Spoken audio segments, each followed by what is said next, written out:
Hi, you guys. Welcome. I am so excited to have you guys back here with me today.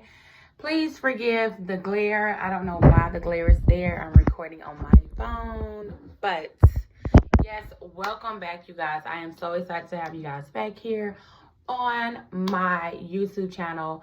As you guys know, this is a channel about just me, experiences, life, as well as school, all of that, like 2-in-1. So today we're going to be make sure you guys follow me. Click that big red link below, okay?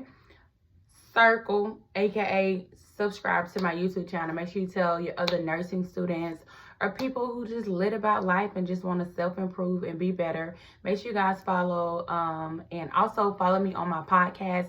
I'm going to leave the link below. It is Be Yourself Completely Podcast. I am on Spotify and Anchor. Well, Spotify by Anchor, and also on Apple Podcasts. So make sure you guys listen.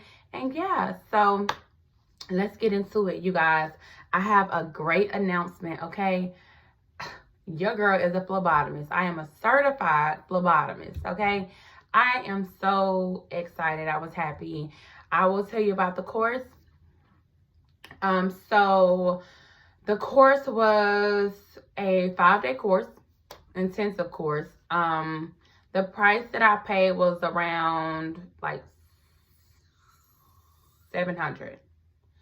The price I paid was around $700 because it was like the class was like $550 plus the exam was $125. So technically that's, hold on, 500 plus 100 is 600 plus, yep, so $700. Yep, I had to make sure the math was together. Yeah, so $700 like in total that I took. Now some places I know can go as high as like $1,200, and they are like Monday through Friday for like 3-4 months. They're gonna definitely provide you with a uniform, probably provide you with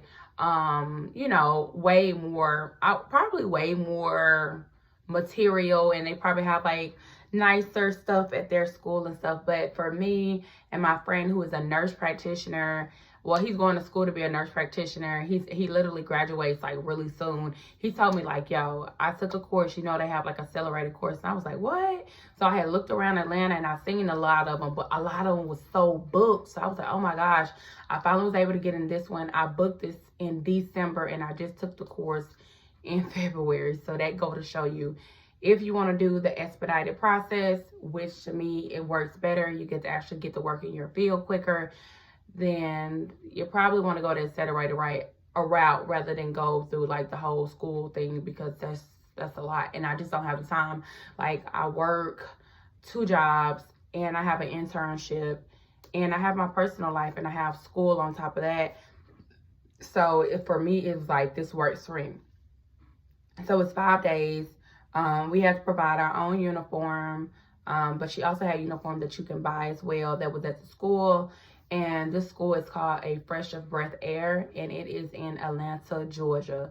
So you can look it up, a breath of fresh air. You can look it up, and it's nationally accredited. So that is awesome. Woo, woo, woo.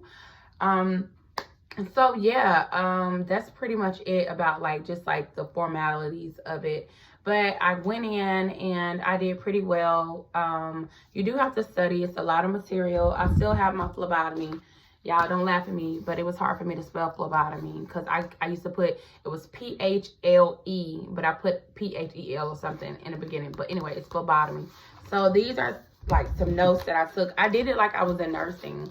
So in nursing, as you guys know, I have been in the actual program right now. I started over nursing school. I'm doing my prerequisites over, so I will be technically in nursing school to start my core class. I will start my core classes. This is called pre-nursing. They technically have to wait until you get done with your prereq. So it's like pre-nursing, and then you get into like your fundamentals and all that good stuff, like your core classes.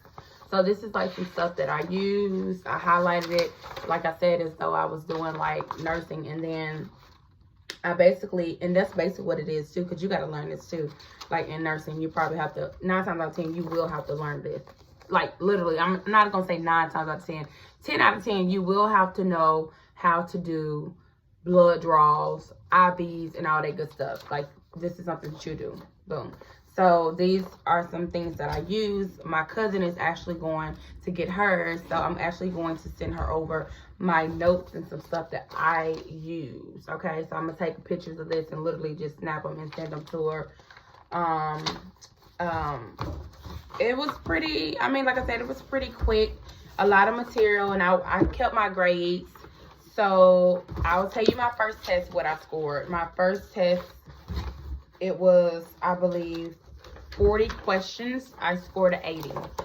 Second day of class, I scored an 80. So I was pretty excited about it. But because this is an accelerated course, she requires you to have like an 80 and above on any test. And technically on the last test, she wanted a 90 and up. So this was second day. Remember, it's only 5 days, Monday through Friday. So this was the first test, I scored an 80. The second test, I scored a 93. And cannot forget, you guys, your girl is certified. I am a phlebotomist, okay? And on that, the score goes up to 500. I scored a 411, which is an 82. So I scored an 82 on the state exam, which is still really good. It was 120 questions. Like I said, it was, I mean, if you study, just like school, if you study, you apply yourself, you know, it's repetition, you know, just literally go over what the instructor says. She kept saying, you know, you need to know your 5 draws, you know, which is your culture, aka, you know, stands for this. You need to know what this color is, which was the, you know, like the next colors that keep going and keep going. So it's like 5 of them. Do not give me the line, y'all. I know it's blood cultures, and then I know it is blue. Blue stands for all P's, so you'll learn like PI, PTI, all that stuff.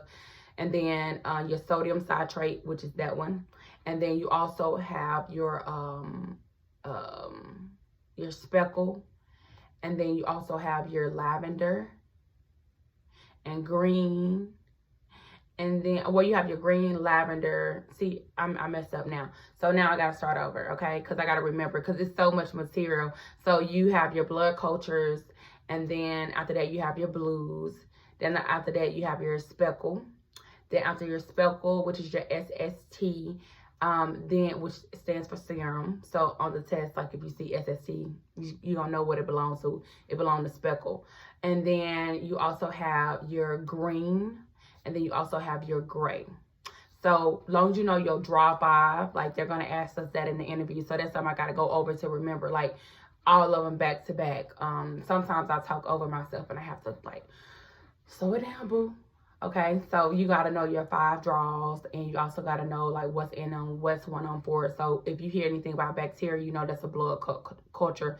So you automatically know what that is. If you hear anything about serum, then you automatically know that's speckle. If you hear anything that has to be on ice, you're looking at your grays, which it can be your ammonia, or it can also be your grays, which is your lactic acid.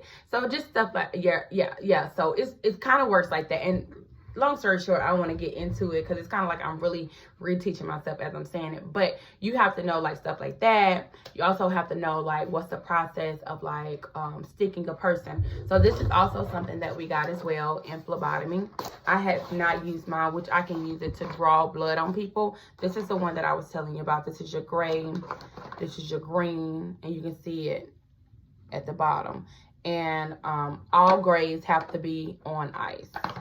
Only ammonia in the green has to be on ice. You have your blues, right here. And then you also have, boom, your lavender, which is for your CBC. This is going to be the one that most people get drawn. If you ever go to the doctor for your yearly exam and they're taking like your blood count, your white blood count. So they're checking like all your clotting and all this stuff, you're going to use that CBC too. And then here is the needle that you're going to use. And the way that you know is that it's basically like, they'll teach you like bevel up. So you'll kind of like, you'll know that this goes this way, right? So you'll undo this like that. And then you'll take it off. Boom. I might have to use this, so I don't want to take it off. So I'm going to take that off, and then your bevel is a small hole and it has to be face up. And then basically like once you get done drawing or whatever from the patient, you got to make sure, you know, when you do your, when you're doing your draw, that you hit it right here and you don't touch it. Like you got to make sure. It's like some people like, oh, I'll just do it like this. Try not to do that. They told us that because if you get stuck, they said always remember to use precautions, standard precautions. And basically what that means is expect that everybody may have like HIV or hepatitis or whatever, something that can literally is a pathogen that can, you know, get to you by touching this needle. So always make sure for your safety clamp, you know, when you get done, just on the edge is what they taught. She taught me something good. And then you also have your tourniquet, which is what you tie. It is a special way that you tie it. I wish I can show you guys. Maybe on another video, I can show you guys, but you basically go like that. And then you put this in, and then boom. And then this is how you, boom, kind of like get rid of it. But I have to do it on somebody. And then you also will have your butterfly needle. This is something that most people like, but they tell us most people would love to use this needle. It is the same gauge. You will learn the gauges. Remember this in even nursing school. The smaller the gauge, basically the bigger the needle. The bigger the bigger the gauge, the smaller the needle. So gauges are 23. This is a 23 gauge. Also, this is a 23 gauge as well. The only difference is that the length. So literally some people think this is like, oh, this is a big one. No, they're the same. It's just that this one is shorter and this one is not. This one, we use a lot of hand sticks on this one when it's hard to find the vein, you know, the medial cubicle vein, which I'm speaking in that because I want to just refresh myself on it. But this is the butterfly, which a lot of people like. I do love the butterfly, but I also want to do this because this is the majority of what I would use. She said 9 times out of 10, we will only get maybe 10 of these per shift. And we might have to do, suppose, 46 in that day, or 25 sticks in that day, or 36 in that day. You know what I'm trying to say? Or maybe more than that. So basically, you get this to the patient that really needs it. Okay, that is difficult. You cannot find that vein, and you just kind of like, all right, boom. Or, you know, you kind of choose, you kind of like make your own determination on it. But yeah, she taught us about this. Also, you would make sure you have your alcohol wipe pads. Now, before you, what she taught us was before you, of course, you know, what I was gonna say, before, of course, you know, stick the needle in, you have to make sure you clean in a circular motion and make sure that you're cleaning from the outside, from the inside out. So you're kind of like making a bigger circle, just to get everything clean from the perimeter, you know, no dirt.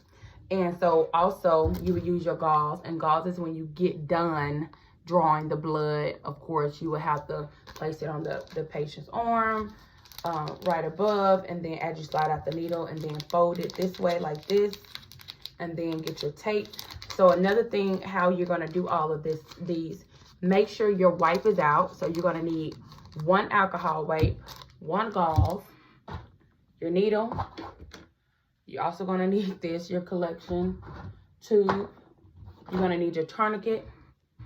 And then you're going to need whatever valve that you're using to, and you can also see in here too, that is liquid in here. You're going to need whatever tube that you're so it's going to go in here like this too. And they taught us, like, don't, like, literally do not like push it in there. What you want to do is have it like this and then go like this. But you'll have to see it if it's done. And if you had your blood drawn, which is 9 times out of 10, if you've been here, you would have to have that. So I think that's pretty neat that she gave us that. I plan to practice on 2 people. You know, I plan to practice on 2 people. I don't know who yet, but you know, whoever I do, I'm excited to be doing that. So yeah, so like I said, that process was pretty easy.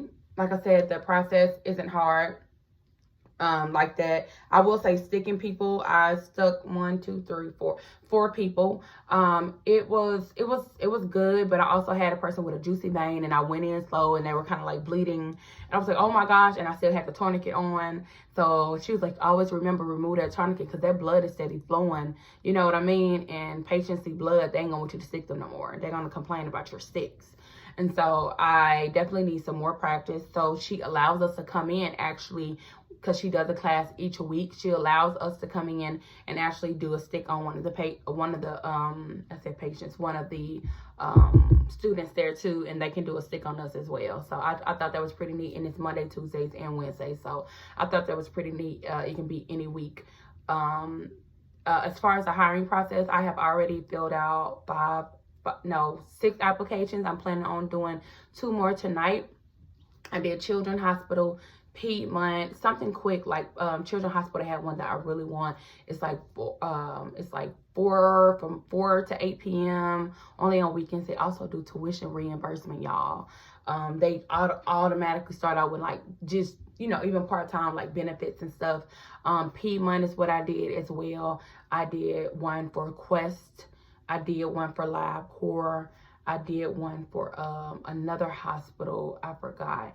But so I'm trying to get in a hospital setting so I can get more experience, because from what I hear is that, you know, you learn not just phlebotomy, but you also learn bedside. And I worked in med-surg and I loved it. I worked as a nursing assistant before. It was, you know, it had its difficulties, but I loved it. And that's when I really knew, like, okay, I want to do nursing. So yeah, I'm excited about that, you guys. And yeah, your girl is a licensed phlebotomist. People have asked me, are you going to be a patient tech? Are you going to be that? I mean, to be honest, I make more than, phlebotomist makes just as much as them, like a medical assistant. Now, a medical assistant probably makes a little bit more, because the average, you can make anywhere between 16 to 23 an hour. Or you can actually make more than that if you're a mobile phlebotomist. So, yeah, you know, for me, I'm like, okay, that's cool. I'm just really doing it for the experience.